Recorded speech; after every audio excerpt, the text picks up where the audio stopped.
Welcome to Sravani's media.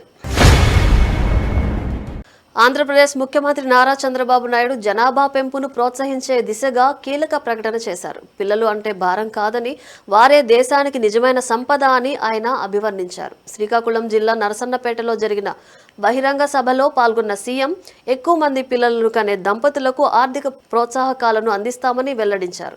ఎవరికైనా మూడో బిడ్డ పుడితే రాష్ట్ర ప్రభుత్వం తరపున 30,000 రూపాయల ఆర్థిక సాయం అందిస్తామని ప్రకటించారు. అలాగే 4గో బిడ్డ పుడితే ఆ మొత్తాన్ని 40,000గా ఇస్తామని హామీ ఇచ్చారు. ఈ సరికొత్త ప్రోత్సాహకాలకు సంబంధించిన పూర్తి విధి విధానాలను త్వరలోనే రూపొందించి ప్రజల ముందుకు తీసుకొస్తామని ముఖ్యమంత్రి స్పష్టం చేశారు.